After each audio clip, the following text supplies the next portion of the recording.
Amado y digno Padre Celestial, en el nombre de Jesús, dirijo mi oración, dirijo mi energía, dirijo mi pensamiento, dirijo todo mi ser, me enfoco, me concentro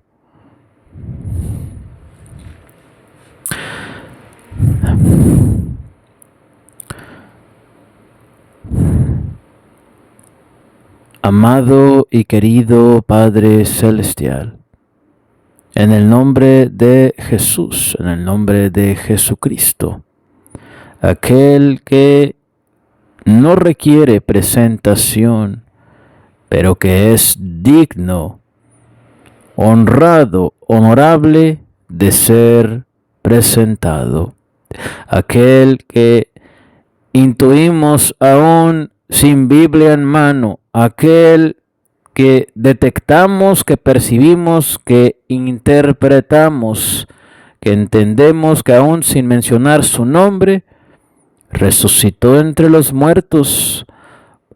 Con Él estamos íntimamente relacionados. En esta noche te doy gracias por tu amor, por tu misericordia, por todo lo bueno que haces en mi vida, en mi existencia. Gracias por ser mi Dios, gracias por ser mi Señor. Humildemente, desde un estado de conciencia en Cristo, en abundancia, no te pido perdón, ni te pido que me limpies con tu sangre preciosa, porque esté en escasez o necesitado. Nada me falta, todo me sobra, viviendo en abundancia, en progreso, en intimidad contigo, mi Dios. Te pido que me limpies con tu sangre preciosa, porque nunca es suficiente y además quiero hacerlo. Y además quiero hacerlo voluntariamente. Nadie ni nada me obliga. Yo soy el que somete corazón y mente a aquel Dios omnipotente, omnisciente, omnipresente. Simplemente por respeto, por amor, por conciencia. Sé que me comprometería al decir que te amo, porque quizás soy el que más a ti te falla, pero intento amarte, querido Dios, Creador, en el nombre de Jesucristo, observando a Cristo, orando en el nombre de Jesucristo, leyendo, conociendo de Cristo, abrazando mi intuición, mi observación en la figura de Jesucristo. Mi Dios, gracias por tu favor. Ciertamente tu bien y tu misericordia me sigue todos los días de mi vida. En tu casa, Señor, moro yo por largos días. Me unges con aceite fresco, mi copa rebosa. Soy ungido con aceite fresco, aumentas mis fuerzas como las del búfalo. Atraigo todo lo bueno, me es añadido todo lo bueno, porque busco tu justicia y el reino de los cielos. Agradecido estoy con Él de arriba, neuroplasticidad mía, colágeno de mi vida. Abundancia de mi vida, progreso de mi vida, roca de mi vida, fuerza de mi vida.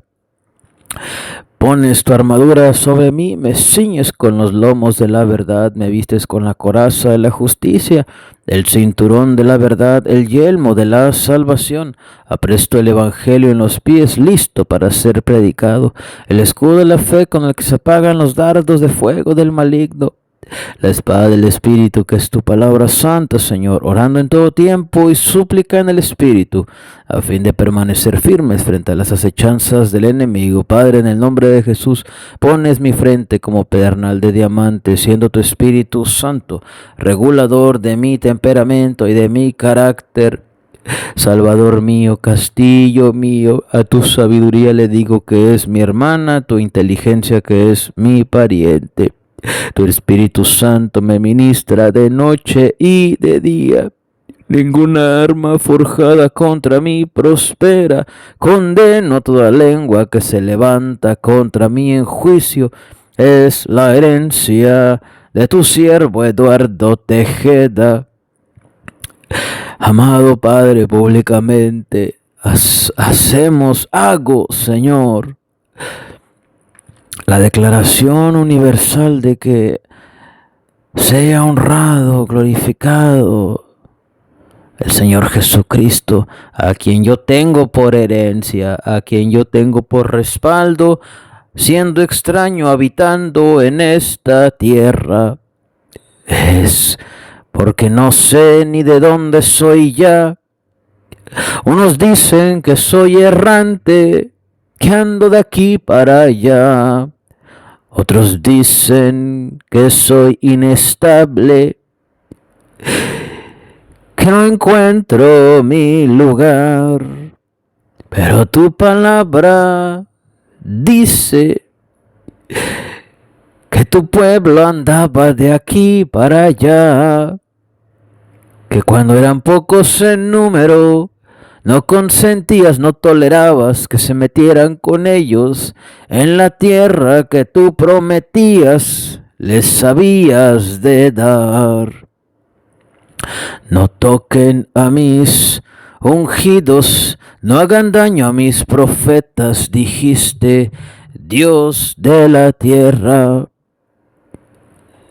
Los que fueron esparcidos anunciaban tu palabra por todos lados en la tierra. Qué incongruencia es la creencia de este cristianismo de este tiempo en la tierra. Se han olvidado de la verdadera conciencia, de lo que es estar verdaderamente en tu presencia. Garantizan su sobrevivencia, se pierden de la vida eterna. Garantizan su existencia, se pierden de las experiencias. Sus testimonios son huecos y vanos. Es porque llevan años evitando el contexto, ya no hablan de su pasado, se envanecieron, se entontecieron, le tienen miedo a su pasado, se aman más a ellos, pero públicamente dicen que a Cristo amaron. Dios eterno, el que me bendice en todo terreno, recibe toda la gloria. Que esta conversación me lleve al nutrimiento, a la nutrición de tu conocimiento, que en esta hora sea yo más sabio, sea yo más contexto, sea yo más eterno, que progrese yo en esta conversación, que sea el lugar, la dialéctica del Espíritu Santo, el que resucitó a el Señor. Espíritu, alma y cuerpo te pertenecen. Gracias, gracias por ser mi Dios. Bendigo tu nombre en esta noche. Bendigo tu nombre, poniendo tú mi frente como pedernal de diamante, siendo tu Espíritu Santo regulador de mi temperamento y de mi carácter. Neuroplasticidad de mi vida, colágeno, neurotransmisor De mi vida me generas alegría, tú me das vida. Todo está bien, todo está en control.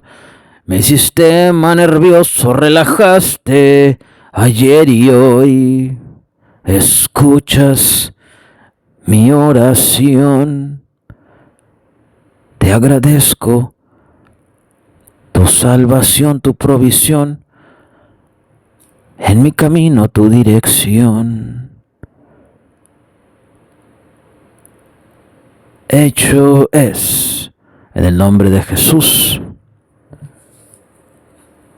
Amén.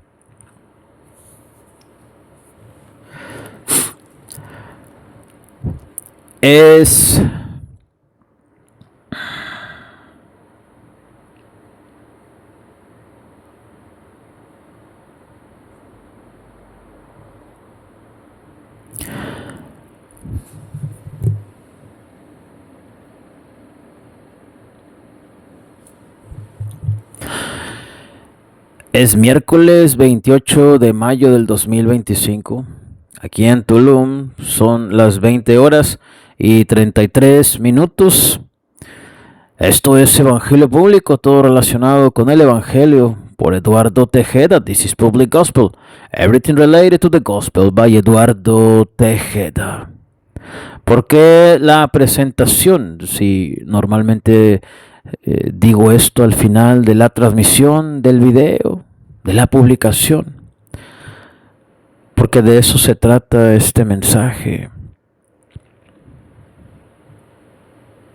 Evangelio Público no es cualquier ministerio ni cualquier mensaje.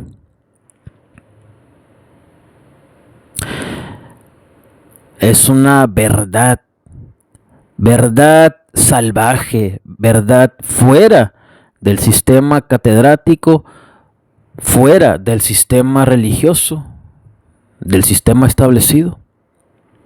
No es un mensaje que se esté dando a través de los tentáculos, de las líneas, ¿verdad? De los sistemas educativos, catedráticos, principalmente escuela, colegio relacionado con la escritura, con teología o filosofía. Y tampoco es un mensaje que se esté manifestando a través del sistema protestante, del sistema religioso. Esto de que es un mensaje salvaje es algo de lo que habló Michel Foucault, psicoanalista, escritor, grande entre los grandes, de origen francés. Decía que la historia confirma que las grandes verdades son anunciadas primeramente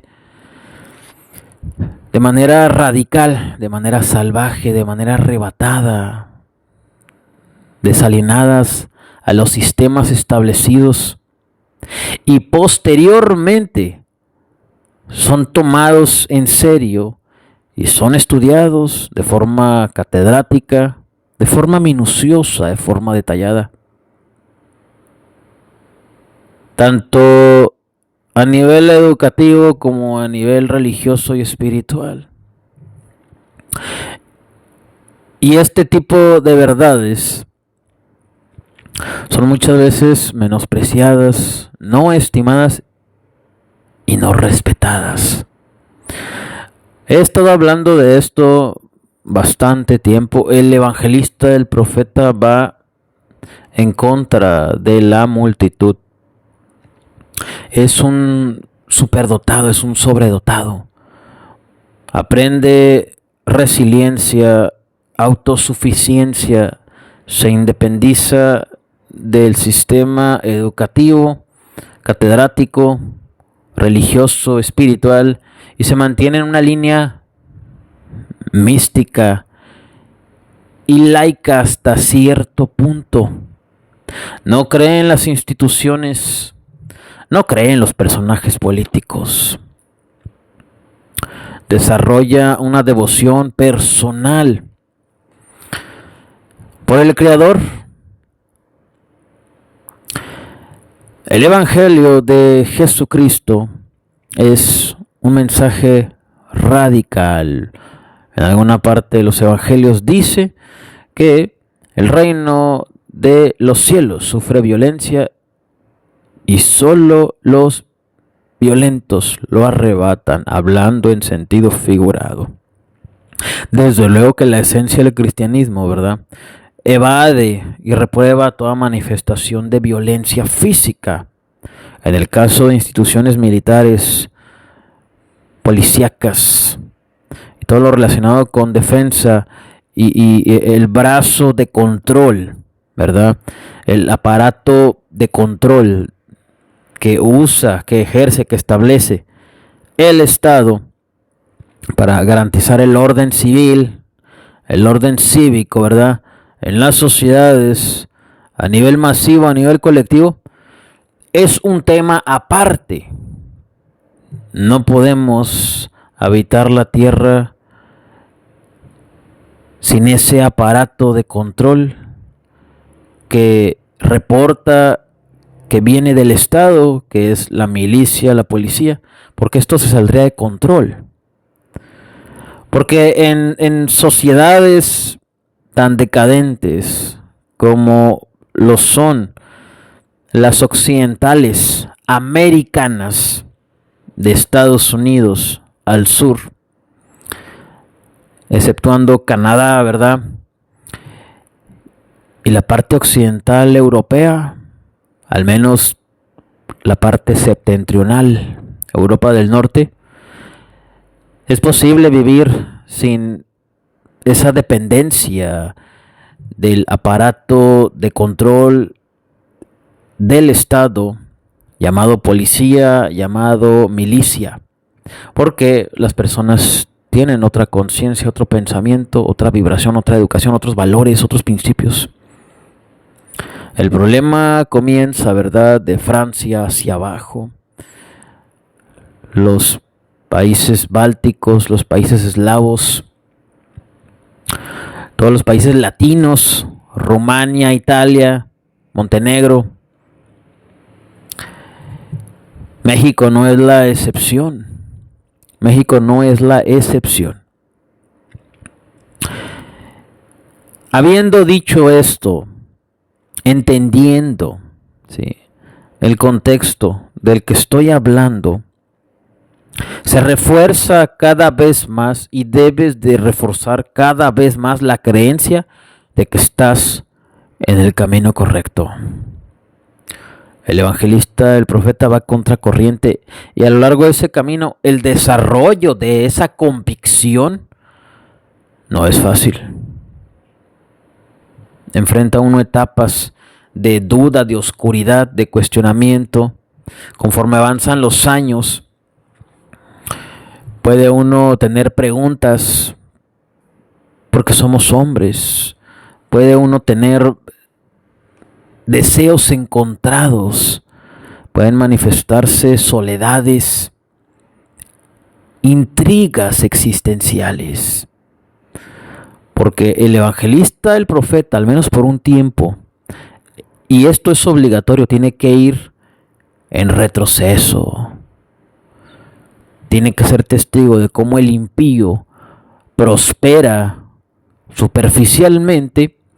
Si no tienes la madurez y la experiencia y la capacitación del Espíritu Santo, te pasa como le pasó a David, y es casi seguro que te pase a ti, me pase a mí, o nos ha pasado. Si le pasó a David, Salmos 73. Por poco mis pies resbalan teniendo envidia del impío. Habla David en otra parte de los Salmos, y creo que es también en esa parte del Salmo 73 que habla de la gordura con que viven los impíos, cumplen sus antojos, sus deleites, y hasta cierto punto, desde un punto de vista, ¿verdad?, secular, es entendible. Lo malo es permanecer en ese estado, en esa energía, en ese pensamiento, en esa vibración, en esa posición. Tiene que haber una evolución. Tienes que, con el paso del tiempo, superar eso, hasta que llegas a una madurez, ¿verdad?, que se logra por la experiencia, por la observación, por el autoconocimiento, por el estudio, por el progreso, por el deseo de desapegarte de esas sensaciones, de esos pensamientos. Lo malo es cuando permaneces igual y no hay avance. Algo está mal. Algo está mal. El evangelista, el profeta, ¿verdad?, paga el precio de que avanza el tiempo y tanto el mensaje bíblico como el mensaje secular, la lectura, ¿sí?, de autores seculares, de intelectuales, de gente crítica, de análisis, de inspiración, provocan que intuyas, concluyas, pienses, medites, decidas, observes que vas por el camino correcto. Pero el precio de esto es observar que mientras tú progresas espiritualmente, interiormente, el impío va a progresar superficialmente. Y con el paso del tiempo entiendes que eso es pasajero, efímero y pequeño comparado con lo que Dios en ti está haciendo. Es cuestión de madurez y es cuestión de entendimiento, pero también es cuestión de buscar la satisfacción en Dios, de buscar la perspectiva, ¿verdad?, en tu vida que te haga sentirte satisfecho en Cristo, que tengas por estima su conocimiento y otros conocimientos también, porque lo valioso de la vida es lo intangible, excepto, ¿verdad?, la gente que ya no tiene en su vida, ¿verdad?, a la persona amada. Es entendible que el deseo de volver a tener esa persona tangiblemente a veces lo tengan por más elevado que conceptos intangibles como la memoria, el legado, el recuerdo, el amor, la añoranza, la esperanza, la melancolía, que son cosas que no se pueden tocar. Excepto en esos casos, el evangelista, el profeta, con el paso del tiempo entiende que lo valioso de la vida es lo intangible, lo que no se puede tocar. Junto con el avance en la lectura bíblica, con el paso de los meses y los años, complementando con otros contenidos, otras lecturas, el estoicismo. Tienes que leer el manual de Epicteto, tienes que leer el libro de meditaciones de Marco Aurelio. Y cuando hayas leído estos dos y entiendas qué es estoicismo, avanzas a leer la literatura de Séneca. Creo yo que el orden correcto es Biblia, estoicismo. Después tienes que pasar al existencialismo moderno. No recomiendo centrarse y permanecer mucho tiempo en Nietzsche, Schopenhauer y otros de antaño. Yo recomiendo más existencialismo moderno de Baudrillard para acá. ¿Por qué? Porque ya estamos desde el siglo pasado en posmodernismo. Gilles Lipovetsky escribió La Era del Vacío en 1983 y habla de cosas que están sucediendo ahorita ya. Leer de Schopenhauer o de Nietzsche sería de gran nutrición filosófica, conocimiento, pero ¿qué tanto me contribuye a mí para entender estos tiempos?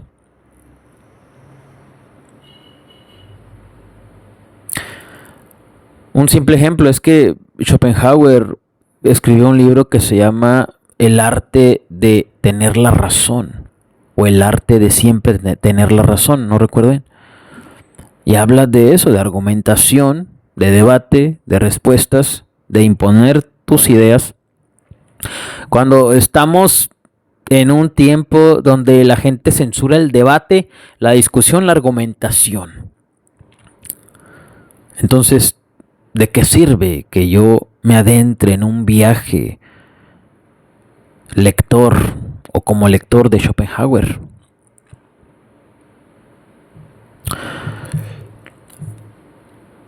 De Nietzsche, ¿qué podemos decir? Si es la mayoría de su literatura nihilista, ¿verdad? Claro, es un filósofo respetable y cada quien es libre de leer lo que quiera. Pero esa es mi opinión y esa es mi recomendación. Desde luego que Evangelio Público, aunque su naturaleza, ¿verdad?, es una oratoria, una divulgación cristocéntrica, de carácter mística, espiritual y en algunas notas, ¿verdad?, en algunas partes religioso. El propósito es contribuir, ¿verdad?, influir al desarrollo de pensamiento crítico desde una perspectiva cristiana, no a la imposición, no a la censura, no a leer solamente lo que el pastor dice, lo que el falso profeta dice, lo que el falso apóstol dice, sino a desarrollar dilatación espiritual. Que no tenga yo por qué preguntarle al pastor si debo leer o no a Jacobo Greenberg. Que le pregunte yo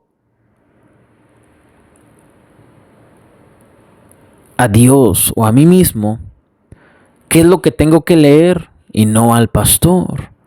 Si está de acuerdo en que lea a Ken Wilber. Pensamiento crítico. Pensamiento crítico. El pensamiento crítico es prácticamente el hacerse dueño de uno mismo. Y es fundamental para romper los lazos con la alienación. Excepto cuando esa alienación es noble, segura, efectiva y digna a los parámetros de Dios. Si estoy alienado a Dios y a su conocimiento, entonces estoy seguro. El problema es cuando estoy alienado al partido político, cuando estoy alienado, ¿verdad?, a la pareja incorrecta, a una relación tóxica, cuando estoy alienado a un equipo deportivo, cuando estoy alienado a idolatría, cuando estoy alienado aparatos ideológicos, emocionales, cuando estoy alienado a una organización criminal, cuando estoy alienado a injusticia, hipocresía, indiferencia. El problema de la alienación es esa. Es eso, estar alienado a lo incorrecto. El evangelista, el profeta, es portador de un mensaje radical que es mencionado en la Biblia desde hace siglos. Pero es tan radical que aunque se tenga una Biblia, ¿verdad?, que al menos tiene su contenido, no la edición ni el acomodo, sino su contenido de 2000 a 4000 años. Es radical hablar de este conocimiento en la vía pública, a pesar de tener tanto tiempo de existencia. El evangelista, el profeta, es obvio, ¿verdad?, que desarrolla primero el amor por Dios, que por el prójimo. El creyente promedio, ¿verdad?, del sistema protestante espera a estar listo para ir al combate espiritual, a la milicia del evangelio. Y ahí pierden los mejores años de su existencia. Y cuando ya tienen más de 40, más de 50, más de 60, tienen un sabor amargo, una insatisfacción ministerial, porque estuvieron esperando, estuvieron escuchando a los hombres vanos de este tiempo, los pastores, los falsos apóstoles, los falsos profetas, vanos para los cristianos vanos. Por eso experimentan insatisfacción. Ya casi parten de este plano terrenal y no hicieron nada. ¿Y cuántos de ellos tenían llamados enormes para su Dios supuestamente amado? El evangelista, el profeta en Cristo, desarrolla una resiliencia, una autosuficiencia, una independencia de ese sistema, y en el camino es preparado. El amor al prójimo llega en el momento exacto, pero primero tienes que amar a Dios, al Creador. Y eso normalmente también sucede en el camino, pues es la obediencia y la disciplina que uno desarrolle por el llamado de Dios en tu vida, que prácticamente con el paso del tiempo Dios te va premiando, te va de poquito dando amor por Él y posteriormente amor al prójimo, que es muy complicado y está grandemente por el sistema protestante romantizado.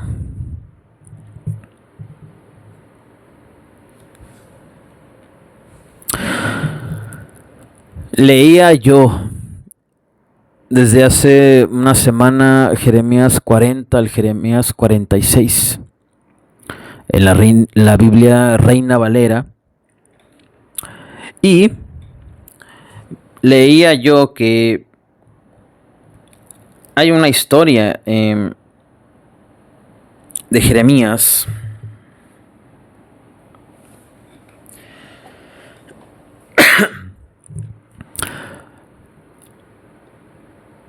de Jeremías 40 a Jeremías 46. Hay un diálogo entre el pueblo de Judá y Jeremías con Dios. Un va y viene de información, de palabras. El pueblo le pide a Jeremías que ore a Dios. Dios le habla a Jeremías y les dice a este grupo de judíos, ¿verdad?, gente de Israel, que no vayan a Egipto. Había sucedido que Nabucodonosor había conquistado la tierra de Judá, la había sometido, y hay un personaje que dialoga con Jeremías que es Nabuzaradán, jefe de la guardia de Nabucodonosor, o podemos decirlo como suprema autoridad de las fuerzas armadas del imperio babilónico de Nabucodonosor. Que hay una parte, ¿verdad?, en estos capítulos donde, como todo gentil, todo secular, se autovalida y le dice a Jeremías: eso le pasó a tu pueblo porque no se sometieron, porque no se sujetaron. Prácticamente le estaba diciendo a Jeremías que Dios los había castigado, entregándolos en sus manos porque eran rebeldes. Y pasa mucho. Me acaba de suceder el Viernes Santo, ahora en Pascua, un día de quedarme sin trabajo, que una persona secular sin conocimiento bíblico hablaba vano. Me daba un sermón cuando él no es un ejemplo y hasta cita el conocimiento de Dios, no de forma directa con ubicación bíblica, versículo, capítulo, sino la típica moralidad del hipócrita que nunca recibe quebranto, que nunca recibe escarmiento, que nunca tiene contradicción, oposición en algún área de su vida. Todo le sale bien aparentemente, y eso es malo, y lo dijo Jesús. Hay de ustedes cuando todos hablen bien de ustedes. Este capitán de la guardia de Nabucodonosor, Nabuzaradán, era así, pero fue el que dejó libre a Jeremías. Un grupo de judíos, ¿verdad?, decide ir a Egipto a probar suerte porque Jerusalén, ¿verdad?, la tierra pseudosanta, había sido arrasada por Babilonia. Y Jeremías recibe feedback, retroalimentación de Dios, y les dice: no vayan, no vayan. Y hay todo un diálogo a analizar en estos capítulos, que en la Biblia Reina Valera es del 40 al 46, toda esta situación. En la Biblia Septuaginta en español, que adquirí en diciembre en la Ciudad de México, que es una edición especial y viene muy bien traducida, hay una diferencia de 7 capítulos.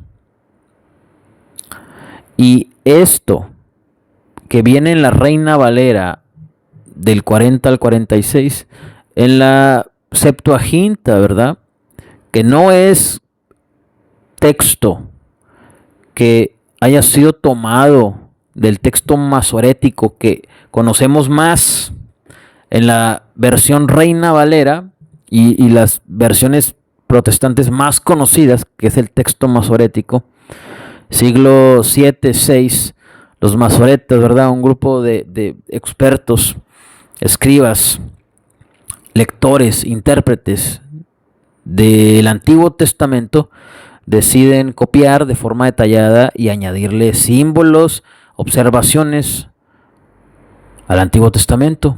Ese es el texto masorético. Más tarde, siglos 3 y 1, se hace la Septuaginta, ¿verdad?, Antiguo Testamento traducido al griego.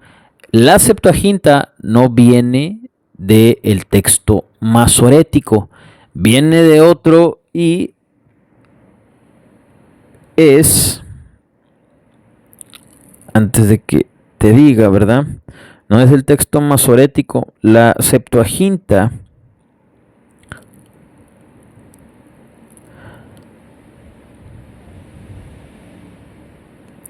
aquí decía de dónde viene el contenido de la Septuaginta.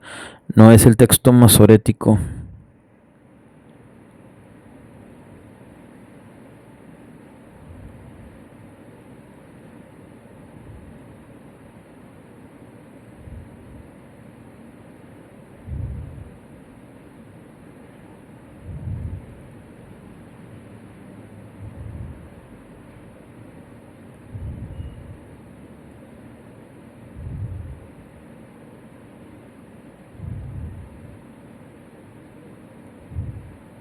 ¿Cuál es la diferencia? ¿Cuál es la diferencia entre el contenido del texto masorético, que es la base de nuestra Biblia actual, que el contenido del texto de la Septuaginta es más resumido? Leía yo una estadística que es 13 o 14% más corto que nuestra Biblia actual, que el texto masorético. Y la Septuaginta, no encuentro el nombre del texto, que no es el masorético, del cual fue tomado la Septuaginta, pero podríamos decir que fue tomado, ¿verdad?, de textos alternos al masorético. Lo maravilloso es que la Septuaginta habla de sirenas, de unicornios y de extraterrestres en algunos versículos del libro de Ezequiel.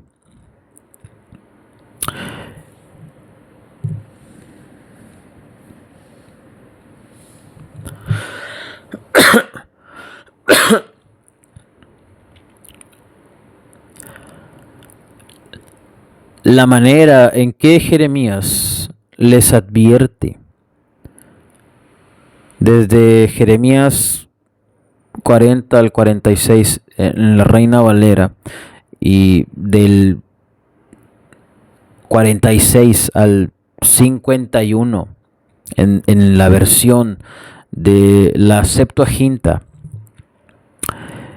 es de llamar la atención. Decía yo al inicio de este video que el mensaje de Dios es un mensaje radical, arrebatado, informal, fuera de los sistemas establecidos, catedrático, enseñanza, educativos, religioso, espiritual. Jeremías, y esa era una característica del profeta y del apóstol.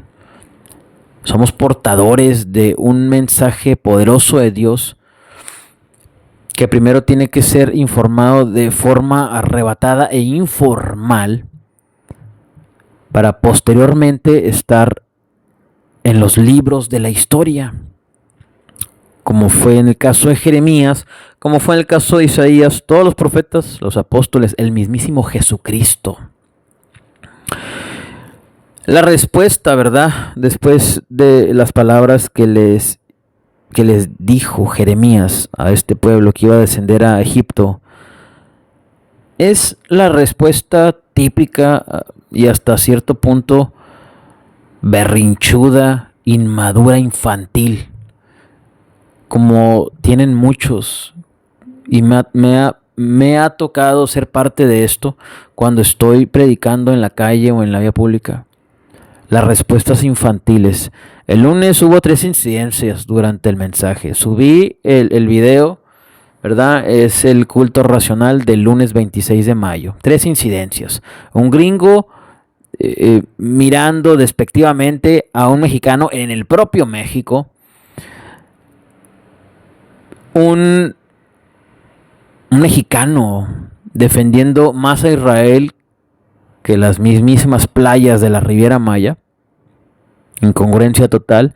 Y una persona en bicicleta, ¿verdad?, en estado de ebriedad, acercándose y insultando, bajándose del vehículo, de la bicicleta y queriendo como armar algo, ¿verdad? A los 3 se les notificó verbalmente y estas 3 incidencias pasaron desapercibidas, o sea, no llegaron a más. Las respuestas infantiles de los inmaduros espirituales, de los berrinchudos hipócritas, de los cobardes alienados a una masculinidad falsa, hipócrita, de doble moral. Le decía a este pueblo de Jeremías: no te envió el Señor, mentiras, no te envió el Señor a nosotros para decir, no entren en Egipto para vivir allí, sino que Baruch, hijo de Nerías, te empuja hacia nosotros, hasta con Baruch la traían, para que nos entregues en las manos de los caldeos, para que muramos y seamos desterrados a Babilonia. En el siguiente capítulo, que es en Jeremías 44, en la Reina Valera, y en la Septuaginta es el capítulo 51, y el primero que leí es 50, Jeremías 50. Ya hablé de la diferencia de 7 capítulos que hay. Reafirman su convicción de desechar el mensaje de Jeremías. Le dice este pueblo hipócrita a Jeremías: la palabra que nos dijiste en el nombre de el Señor, no te escucharemos, porque persistiremos en cumplir toda palabra que salga de nuestra boca, quemando perfume a la Reina del Cielo y ofreciéndole libaciones, como hicimos nosotros y nuestros padres y nuestros reyes y nuestros jefes en las ciudades de Judá y fuera de Jerusalén. y nos saciamos de alimentos y fuimos felices, y cosas malas no vimos. Y cuando dejamos de quemar incienso a la reina del cielo, nos empequeñecimos todos, y con la espada y con el hambre desaparecimos. Y porque nosotros quemamos incienso a la reina del cielo y le ofrecimos libaciones, y nuestros hombres no le hicimos pastas y no le ofrecimos libaciones. El punto central de estos dos diálogos del pueblo a Jeremías es resaltar más bien, resaltar, no exaltar, sino resaltar las respuestas infantiles a este mensaje radical. Parte de entender lo que dijo Michel Foucault, que todas las grandes verdades, antes de ser implementadas en sistemas educativos, en sistemas catedráticos, a nivel de estudio o en sistemas religiosos, como el sistema protestante de nuestro tiempo, o sea, fuera del sistema, básicamente, antes de que esa verdad, ese conocimiento llegue a los libros de la historia, se manifiesta de forma verbal, escrita, corporal, a las masas, al colectivo, en su representación informal, arrebatada, casi imprudente ante los ojos de la sociedad, y llena de improvisaciones, supuestamente. Si yo te digo esto que decía Michel Foucault, es indudable que traigamos a nuestra mente, a nuestro pensamiento, los comportamientos, las personalidades, las supuestas faltas que en ellas está involucrado Dios. Por ejemplo, en el caso de Pablo, los errores, las imprudencias, Hechos 22 a Hechos 28, ¿verdad? Y todo eso estaba gestionado por Dios. Es indudable, inevitable, que cuando uno escuche esto, piense en esto, no sea esto ligado, relacionado con Jesús, con sus apóstoles, con sus profetas, con sus siervos, porque fueron exponentes, ejemplares de esta palabra que dijo Michel Foucault en algún momento de su vida. La verdad informal, antes de ser establecida en los libros como cátedra, ajenos al sistema, y yo diría ajenos al sistema catedrático, educativo, y ajenos al sistema religioso. Esto es evangelio público. Esto es este ministerio. Y así se confirma un ministerio cristocéntrico.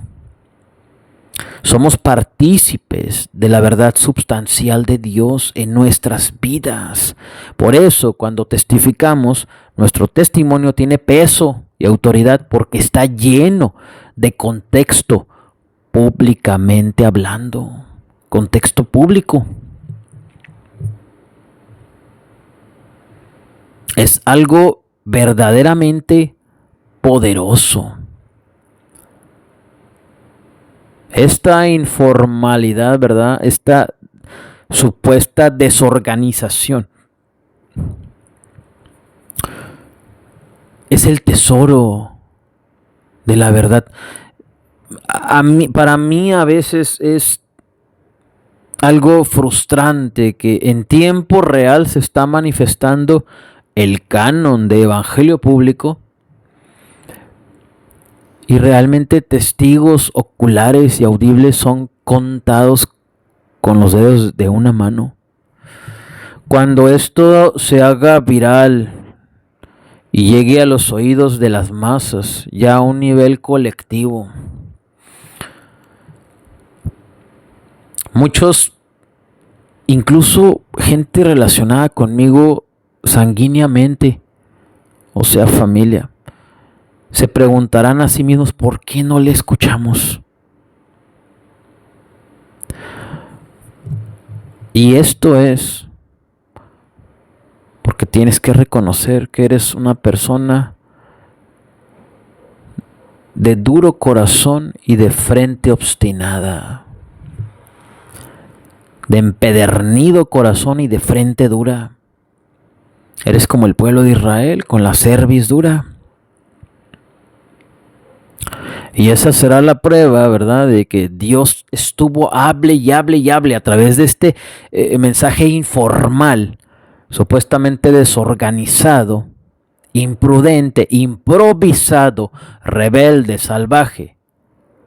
Pero cuando leas y escuches las palabras de Michel Foucault, será imposible que no lo relaciones con Evangelio Público y Eduardo Tejeda. De todo corazón deseo que Dios te bendiga.